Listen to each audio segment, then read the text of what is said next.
All right, welcome everyone. Thanks for joining us for another Silver Tech webinar. My name is Christina Baker. Today we're going to be talking about the beginner's guide to personalization, boosting engagement, and the loyalty of your customers. My name is Christina Baker. I'm the digital strategy lead here at Silver Tech. I head up our strategy team, and with me today is Riley Newman. Thanks for having me. I'm excited to be here and chat all things personalization today. Yeah, we do love personalization here at Silver Tech, so this is going to be a really fun one. So I'm going to turn it over to Riley in just a minute, but to give you a little background around digital strategy. So the strategy team here at Silver Tech is going to be kind of your first stop on your journey with us often. We're the ones that will look at things like your analytics and data collection. We provide a lot of analysis and consultation around things like sitemap and site architecture, SEO, user journeys, personas. We look at audience segmentation, marketing automation, all basically the building blocks of your digital experience and how we can help you enhance them and really make sure that we're tailoring each experience to your specific organization's goals and your specific customers. So I'm going to turn it over to Riley and she's going to take it away. Awesome. So we have a few great topics to discuss today. We're going to start with, at its core, what is personalization? So we really want to take a deep dive into what personalization looks like, the types of personalization. We also want to talk about the importance. So why do we do personalization? How is it beneficial for your business to drive engagement and reach your target audiences? And then we'll talk about, our approach to personalization. So what we typically recommend to clients is a crawl, walk, run approach. So if you're really unsure of where to start, we typically suggest starting with that crawl. So starting small, going big, over time, which we'll dive deeper into. We'll then talk about data collection. So what are we looking to get so that we can, target our key audiences? What does that success measurement look like? We will provide you with some awesome do's and don'ts when it comes to personalization. So if you're looking for those quick bites of information, we will provide that to you today. And then finally, crafting and implementing your personalization strategy. So what does that holistic view actually look like? And we'll dive deeper into that as well. Awesome. So what is personalization? I think before we get started and kind of dive deeper, get into that nitty gritty, it's really important to kind of understand at its core, what is personalization, why we do it. So before we go any further, let's talk about that. Personalization is really how we leverage customer data to reach our target audiences. So when we capture that data, we're able to curate content and our approach to really reach the right user at the right time. Through collecting this, that's where we can leverage that information to really tailor our content to the preferences of users. And I think, now more than ever, we really want to try and get away from that one size fits all. And that also we'll talk about later, but that can be a great way to gain a competitive advantage in this market as well. So a lot of businesses still do take that, one size fits all approach, which now more than ever, where there's so many customer segments that do have different needs and preferences and tendencies, that can strive from demographic data all the way to how they interact with your content. So making sure that we really meet them with what they need and encourage them to take that next step. So whether it's driving them to convert, encouraging them for customer loyalty, there's so many great things that can come of this. So personalization should really be a key focus of your business strategy as a whole.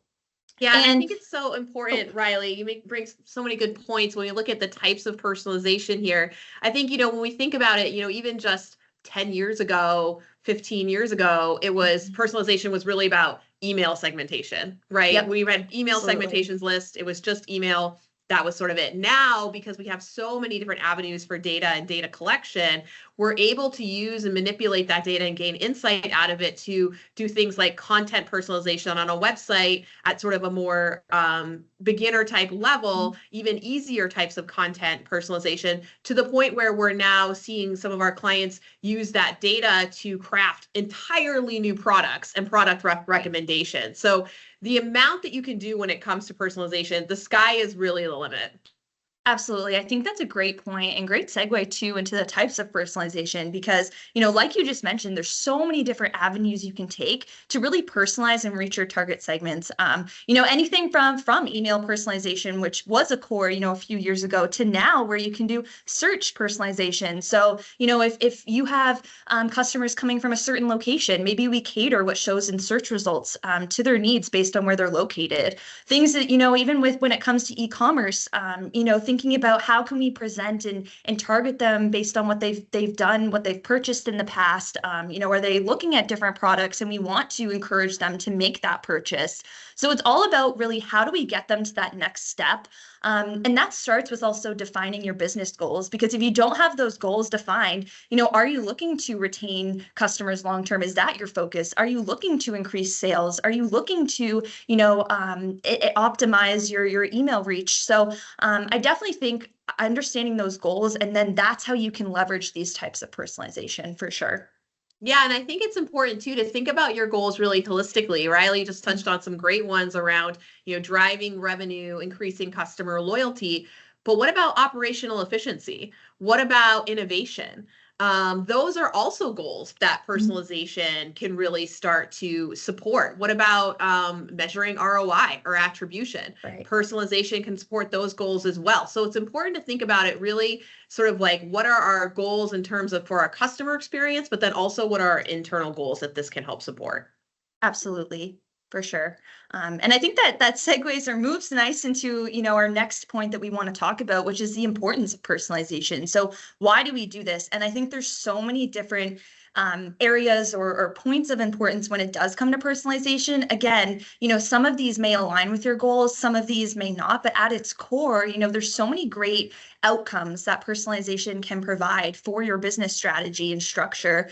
When we think about enhancing the customer experience through and through, it's almost like a domino effect. I feel like with all of these points, at some level, it's definitely about improving that customer experience that is then going to influence some of these topics and key areas of importance. So just to start, when we think about personalizing our content, we're able to target our customer segment, and that's what's going to make that content more relatable. You're going to build that connection with your customers and then increase the likelihood that they're going to return to your website. They're going to make that purchase. They're going to trust your product or your website. It builds that credibility. And from there, kind of again, that domino effect building on customer experience, that's where we see that increase in engagement and conversion. So when we think about, driving users to take that next step, we're essentially converting them from visitors into paying customers. So we're encouraging them, to repeat visits, to repeat purchase. Personalization can be as simple as, addressing issues like shopping cart abandonment. Were they looking at products on, if you have an e-commerce site, and then all of a sudden, maybe they didn't take that next step, they didn't complete that purchase. And that's where we can target them and say, hey, we saw you were interacting with these products. Here's some other products you may like. And also, remind them that they, were exploring this product for a reason. Maybe we reach them with certain messaging, all of those great things. And there's a data point here. We've actually seen, firsthand a 32% increase in conversions month over month as a result of implementing personalization. So, it does work, and it can really help to drive some of these key metrics. Yeah, and this data point around the 32% increase, this is taken from just one of our clients that's personalizing right now. It was one particular product that they were personalizing for, and I think it just goes to show this was at its most basic level a personalization effort based on an email campaign, engagement with an email campaign, and then when that visitor returned to the site. So we are talking a pretty basic lift here when it comes to personalization, and we still saw data like this one with a 32% increase in conversions month over month with that particular effort working hand in hand. Right, exactly. So it just goes to show, when you even start with something small, start with that crawl approach, it can have a huge impact on your strategy, on your goals, driving those conversions. So it's really great to see, those high metrics just to give you a glimpse of the impact personalization has. And moving from that as well is proving those that ROI on campaigns. So thinking about, that high satisfaction rate coming from customers, you're reducing that ad fatigue when they're seeing messages that aren't relevant to them. Obviously, it might turn them away versus if they're seeing that relevant content that they feel like meets their needs, is curated to them and what they need in that moment.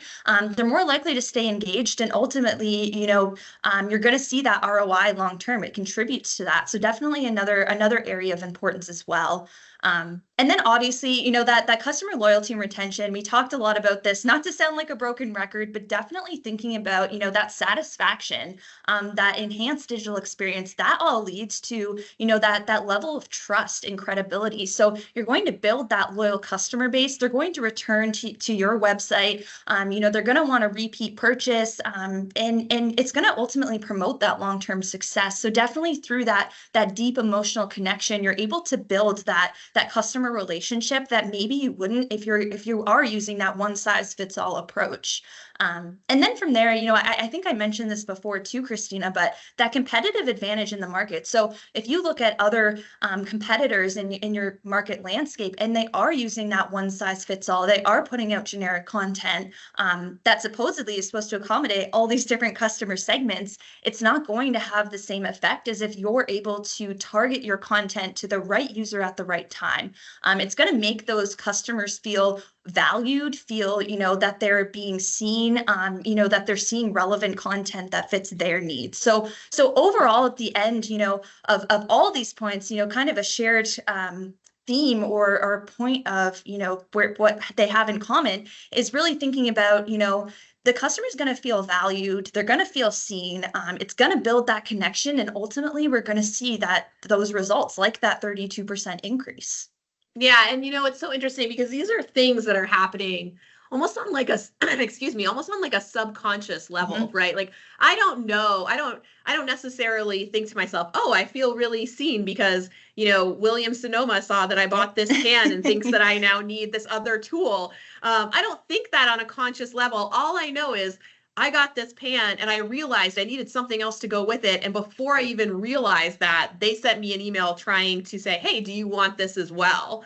And Mm-hmm. that is a real basic personalization approach, but it's one that works because it's about Absolutely. being proactive, right? It's about understanding our customers usually do this. So let's Mm-hmm. see if we can provide them that before they even realize it. In an example for a financial institution, for instance, we did a personalization effort with one of our banking clients, and we found that a lot of our newer savings folks that we were personalizing for new savings accounts were also looking at a lot of mortgage content. Mm-hmm. And this was something new that we had uncovered, and it was a lot of first time buyer content. So Yep. we started to serve that content along with some of our, here, get to know your new account kind of content, and serve them educational resources around that.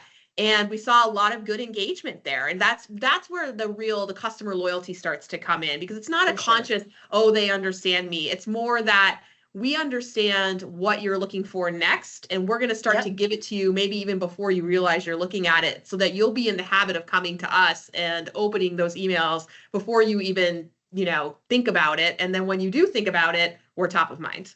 Absolutely.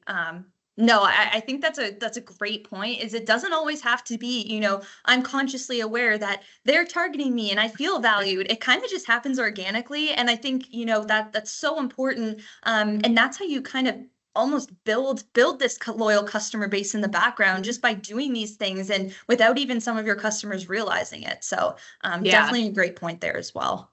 And if you can do it well, it's not creepy, which is even better. Exactly. Exactly. And I think this kind of segues, again, into this next slide. We talk about having, the importance of personalization. We talk about what personalization is. Well, where do we start? I think a lot of clients come to us and it's overwhelming. They don't know where to start. They don't know what to focus on first. What type of personalization do I incorporate? Obviously, a lot of this is dependent on your goals, which should absolutely be defined from the get-go. But from there, it's looking at, where do you start? What data do you leverage? And how do you get from A to B to be successful in your personalization efforts? So I will say, from that point, we talk a lot about the crawl, walk, run approach. And I touched on this earlier, but essentially that means starting small and you can build over time. So personalization is not a one and done. It is a build over time through and through. So when we think about a crawl approach and where to start, starting small means leveraging some of that data, that first party data that you already own. So how do we start in a place where you're comfortable? It's leveraging, you don't have to go out of your way to get this crazy amount of data that you may not have today. So start with what you do know, start with what you can, the low-hanging fruit. What can you grab that you already have? So essentially thinking about some of that basic data like location, age, gender, those types of demographics, information, and then maybe even interest. So kind of building upon that. And then from there, that's where you can start your personalization efforts, whether it be content or starting with email personalization. Maybe it's ad messaging. And, from there, I think there's a few different types of activities that this stage can include. One, like I mentioned, you want to define those goals and objectives. First, before you do anything, obviously you need to know what you're trying to do through these personalization efforts. From there, you want to segment your audience. So who are your target audience segments? What do they look like? Are there 2 buckets? Are there 3 buckets? We typically recommend, starting small. Identify, the largest segments, 1 to 2 groups that are coming to your site or interacting with your content based on those shared themes. So is it location? Is it, age range? And then from there, looking at, collecting and organizing that data. So maybe you're leveraging Google Analytics or website analytics tools, CMS insights, which are really great as well. And then from there, you're able to actually start to implement some of those personalization efforts. So maybe it's curating homepage content on your website. Maybe you're recommending blog content. Maybe it's, email automation or marketing automation. So thinking about those efforts, kind of starting somewhere small that then you can build from. So maybe you're starting with, a component on your homepage to reach, audience segments in certain geographic locations. And then from there, you're able to build. And as you start to get more of this data, as you start to learn more of their interests, you can tweak and fine tune your strategy even further. Absolutely. And I often will suggest, if you're really stuck and you just have no idea where to start, Riley brought up a lot of great ideas around, starting with audience segments, but you can also work it backwards. You could start with a product and say, This is the product we're looking to really grow in. How can we serve this product in a personalized effort on the website? Who's interested in this product? And maybe work it backwards that way. Or if you're really strapped and you just have, I'm not sure what to do at all, use a campaign. Start with a campaign you're already running. Are you running a Google ad for a specific promotion? Great. Personalize your website to coexist and really work with that promotion and use that, to create sort of a snowball effect around how to increase conversions. And that's a great place to start as well. Absolutely. So like I just mentioned, collecting that data is a key part of your personalization strategy. So whether you're in the crawl, walk, run stage of your personalization, even starting with that crawl, you need to understand what types of data to collect. And then also, where do we get this data? So what are those data sources, understanding where to look and what to gather. So there are so many different types of data that can inform personalization. Obviously, we just talked about the demographic side of data. You also can look at behavioral data. So how are users interacting with your website or your content? And how does that influence how you could target them and define your personalization strategy? Psychographic is another one. So thinking about, also thinking about what they're looking for, how they interact, what they're doing on your site, kind of those key attributes. And then from there, you're able to kind of get more complex and into that granular data types. And that's, so when we think about the crawl approach, we're kind of starting with more of that demographic. And then as we start to get into, the walk run, that's where we can gather and layer some of that data. We can get more complex and into the nitty gritty. And then, from there, we look at where do we gather this data? And I think a lot of it can come from things like Google Analytics, web analytics tools, CMS insights. When we think about things also like customer surveys, so that firsthand data that you can get directly from your customers. And that oftentimes, I know we know here, that can surprise you. Analytics tools are great. They provide great great insight, but sometimes, you sit down, you talk to customers and you can get surprised. Maybe they have certain feelings, or they would prefer to interact with your website in certain ways that you're not seeing through the data, which can also help to fill a lot of those gaps. So that can be really great as well. Then we think about, social media insights, also purchase history and customer profiles, especially when we think about types of personalization like e-commerce and product. Like Christina mentioned earlier, Williams Sonoma recommending that you purchase something based on, you're looking at this pan or you're purchasing this pan. It's just something as simple as that. And that's where, from the purchase history, so knowing you purchased that pan, we can then say, okay, this customer, falls in this category. They made this purchase. How can we target them to take that next step? What are those related products? So I think a lot of these go hand in hand, and it might seem overwhelming, but it really is that low-hanging fruit. Yeah. And I think, for us, this is where we start to have, this is kind of where the rubber meets the road in a lot of ways. We talk about data collection and how do we pull the insight out of it. And this is where you might want to leverage your digital partner, because it can be very overwhelming. And I will say a lot of the times I have clients who come to me and say, we have all this data, but what do I do with it? Or we have all this data, but how do I get the story out of it? What insights? What is this data trying to tell me? And that's where you can really get some use out of your digital partner to say, hey, this is what we've got. Let's take a look. What is the story? What is the data trying to tell us? And that's something that we can do really well. And we have helped and walked alongside a lot of clients in understanding what is the data trying to tell us? How can we use it and get insight out of it to make sure that the decisions that we're making are backed with this data, and we have some proof points, and we're not, just kind of going on gut. I know we all have a lot of great gut instincts as marketers, but we want to make sure that we're backing that up with real life data, because we want to be able to prove our cases and also set ourselves up for success. And then, of course, we can't talk about data without talking about privacy. So there's also that part of it too. And we will have those discussions with our clients around, is this something that we need to be careful of? Where are the privacy rules here? How can we kind of navigate that in a very thoughtful way? I mentioned earlier, not being creepy. Always the goal of your personalization effort to be not being creepy. But, we want to think about that and think about how are we using this data, because this is our customers' data. This is oftentimes very personal information, right? Depending on, your business and your industry, and we need to be thoughtful and good stewards of that information. So that's always a concern and definitely a consideration of ours. Absolutely. So let's pop into some tools for data collection, because you may be saying, well, I don't have access to all that data. What are you guys using? These are just a selection of tools that we work with pretty consistently. CRM tools, marketing automation, social media management, live chat, all those kinds of tools that you may have already are collecting data for you. And it's just a matter of, okay, well, how do we export it, or how do we kind of match it up and marry it up with some other sources? For instance, if we're looking at, data within Kentico, how is that going to be communicated to HubSpot, or do we have a different HubSpot data? And then how can we marry that up? And that's another place your digital partner can really help guide you through. And we've walked a lot of clients through as well.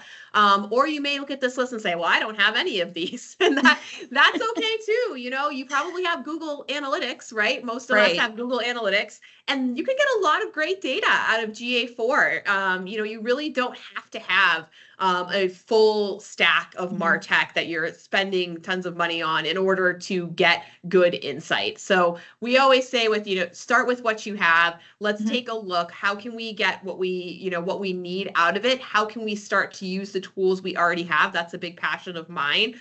Using tools we've already invested in to their fullest extent, because once we start to see success, now we've got a really great story to tell our leadership around why we need more investment, why we need more marketing dollars. Absolutely. And I think too, with Google Analytics, like to your point, if you don't have any of these, that's okay. Google Analytics, especially when we talk about that crawl approach and those that demographic data, you can get a lot of that. So, it is a great tool. And I think that's something that's a good starting point that a lot of our clients, a lot of businesses today do have. So that's when we think about, leveraging data you already have. And then definitely, down the line, as you look to build your personalization strategy, include some of these, implement some of these. And that's where, again, again, your digital partner can help you with what that looks like and what, you know, platform makes the most sense for your team and your business goals. Absolutely. Yeah. And then we talk about measuring success. You know, any type of effort that we are doing, we need to measure success. We need to look at those KPIs and understand, are we hitting our metrics? Mhm. Is the juice worth the squeeze, as I like to say?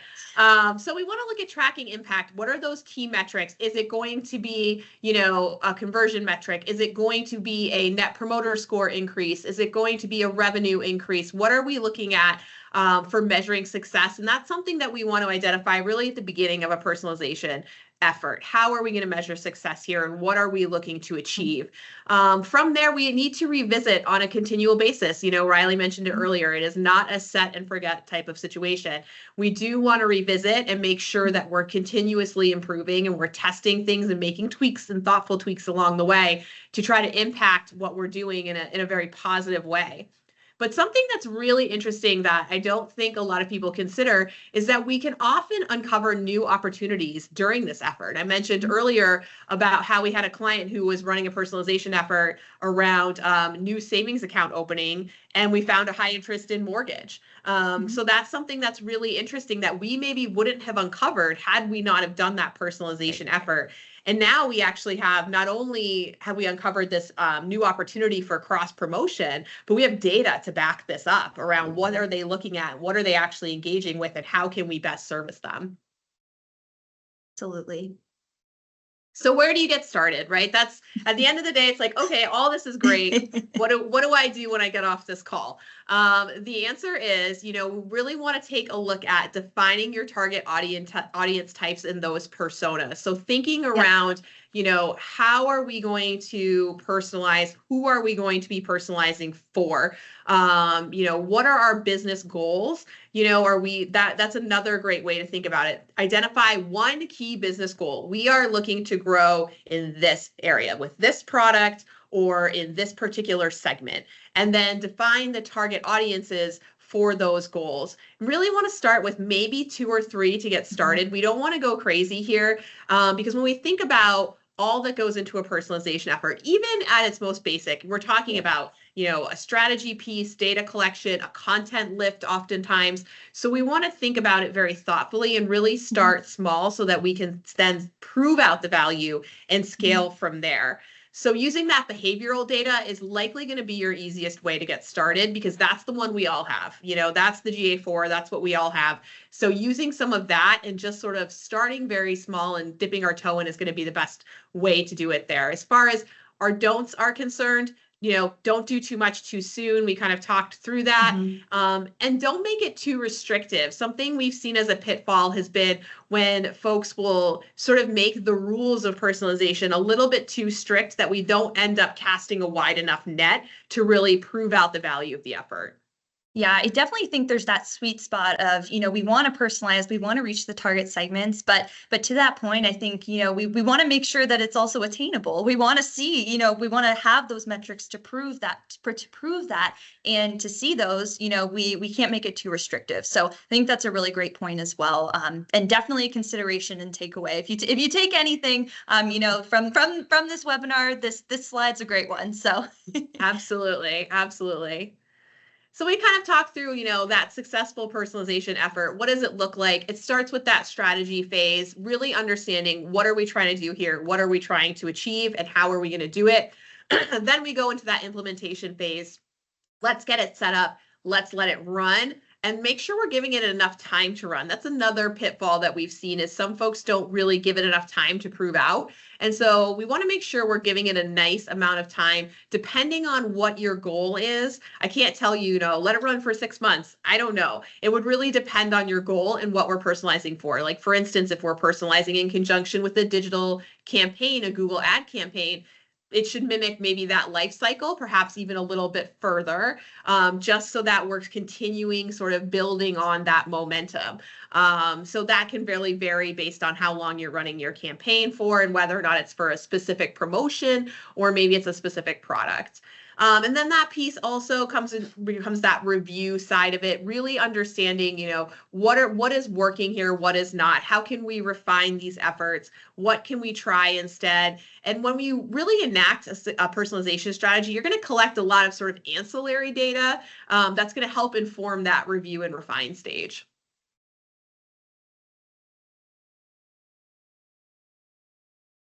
So what do we look at when we look at strategy? We want to look at those defining very clear goals, defining those KPIs and measurements of success, knowing our audience. So what does that persona look like? And this may be different than the personas you've traditionally relied on in your marketing. You may have more sort of broad-based audience segments. And now we want to get very specific around what does this segment look like? Who is going to be interested in this, or who are we trying to market to? Choosing your channels. So really understanding, how can my channels work together? What do I have here to play with, essentially? Am I going to be, if I'm personalizing my website, what can I personalize on the website? Can I personalize pages? Can I personalize maybe on a widget level? What does that look like, and how does it all come together? And then how do I understand the analytics of that? Is that going to be stored within the CMS? Is that something I'm connecting to my CRM? So really thinking through that as well. And then, is there a marketing automation piece to it? If we're lucky enough to be able to have, that as an option as well, how is that going to work too? So we want to kind of think through that workflow. And then once we think through that and we've got all those pieces set, then we want to talk about the content lift of it. How are we going to be using existing content and maybe surfacing it? A lot of times with clients will recommend, perhaps you have some content that just needs a little bit of polish and we can serve it in a different way. Or once we start, collecting data on a more granular level, we might see that this particular piece of content actually performs really well. And then we want to serve that in a personalized variant because we already know that content performs well. So in theory, we get more eyeballs on it, then we can get more conversions out of it. So that's kind of a thought process too. Or maybe we need to create some new content because we have some gaps in our strategy there, which is totally fine as well. But it's always something to consider when we talk about how we're going to implement this strategy. Additionally, we want to talk about that ethical piece, ensuring transparency and complying with those privacy laws, which I touched on earlier. Don't be creepy, kind of the takeaway there. And, I'll be totally honest, I have yet to see a client suggest being creepy. So I think it's okay. I think for the most of us, especially as marketers, I think we're so sensitive. We know we can pinpoint it, right? When we know we've fallen into a campaign, we know what's going on. So I think for us, we tend to be a little bit more sensitive than the average person because we recognize when it's happening. And I think that really we can use that to our benefit to make sure that we're being very thoughtful in our approach with our customers. Exactly. And just to add one thing, going back to the channels and if your CMS allows for you to customize a page or a widget and what you're able to do, if you're looking to do a web rebuild or web redesign, and that personalization is something you want to explore and want to pursue and create that personalization strategy, take a look at what your CMS or what platforms you're exploring that offer personalization, what the extent of those personalization efforts can be. Also thinking about, does the CMS provide valuable insights? Does it allow you to personalize, that content and then collect those metrics? So when you think about, doing a web build, if you're at that point in your business or that's something, you've been thinking about and you want to prioritize personalization, that's just something to be aware of as well as you look for that. Yeah, and that's a great point, Riley. And that's also where you can rely on your digital partner. I mean, so many times we have been asked, hey, we don't know what CMS we want to use. Can this be part of the effort? Can you kind of make a recommendation? And we'll go through creating a matrix around requirements and capabilities and functionalities to identify, hey, this is actually the best platform for you based on your goals and what your requirements are. Because some of the CMSs now, it used to be that your CMS was just your website and that's it. But so many now offer personalization. They offer marketing, a little bit of marketing automation. Maybe they offer a little email. So there's a lot of different intricacies between each platform that can really impact what your choice is. You may end up thinking you need one thing and then finding out you need something else based on your requirements. Absolutely. So on the implementation side, this is where, this is where it all comes together, right? And so we want to talk about using technology and using the tools that you have. Do you need a CRM in order to achieve that goal? Maybe the answer is yes, but maybe it's no. And we can help you kind of get around that based on maybe some resource or budget limitations you may have. We'll talk through, what is that data going to look like? How are we going to use that data once we have it? What is that next step? And I was just actually, the meeting prior to this, I was working on a data effort for a different client. And the question I kept coming back to is, okay, and then what? Because sometimes we don't think about the and then what. Yeah. It's like, okay, we're going to collect all this data. Great. And then what? And then what? So I think that's something we have to consider. Like, okay, Yeah. well, and then what? What are we going to do next? And how are we going to use it? And how is it going to make an impact to our organization?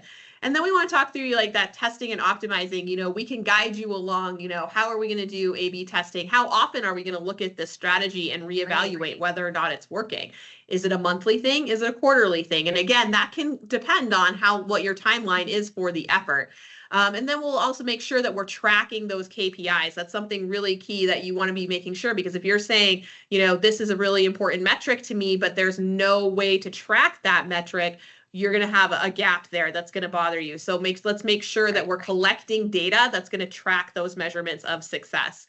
And that's really going to help us with that, iteration effect and just continuous improvement around how can we continue to refine this and make sure that it's performing to the best of its ability, because ultimately that's what our first foray into personalization is about. It's about making sure that we're going to get a nice strategy down, make sure we've got it right. We understand our platforms, we understand our data collection, things are working well, and then we expand it out to our other business goals. Absolutely.